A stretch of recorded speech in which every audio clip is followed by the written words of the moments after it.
Okay. नमस्कार शेतकरी बांधवांनो, मी आलेलो आहे आज लातूर येथील अंकुली गावामध्ये. आज अंकुली गावचे प्रगतशील शेतकरी आमचे मुळे महाराज यांच्या शेतामध्ये मी आज आलेलो आहे.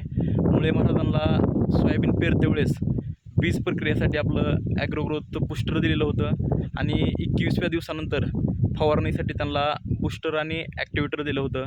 आणि आता दुसऱ्या डोसच्या वेळेस बूस्टर, ॲक्टिवेटर आणि फ्लावर केअर आणि प्लॅन्ट केअर आपण देणार आहोत.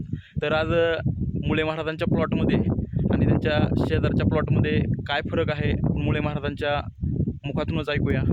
महाराज, हे जे आहे ते आपलं बूस्टर बियाण्याला लावलेला प्लॉट आहे आणि कल्ल्या बाजूचा जे शेजाऱ्याचा आहे त्याला गावचे लावलेला आहे. दोन्हीमधला फरक तुम्हाला समोरच दिसायला आहे.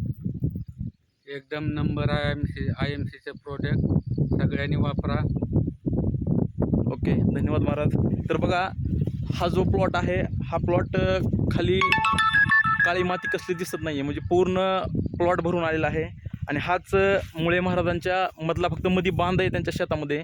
इकडला आपण प्लॉट बघू शकता. आज पूर्ण सोयाबीन कसं आहे ते. हे मित्रांनो आय एम सीच्या ॲग्रोकिटची पॉवर आहे. तर बघा इकडला प्लॉट दिसतोय कसा, बघा हा प्लॉट पूर्ण भरगच्च झालेला आहे. आणि दुसरी गोष्ट म्हणजे बुडापासून शेंड्यापर्यंत कळीला पण सुरुवात झालेली आहे. तर महाराज, रिझल्ट आहे ना? हां, एक नंबर रिझल्ट आहे आय एम सीचा. ओके, धन्यवाद, थँक्यू.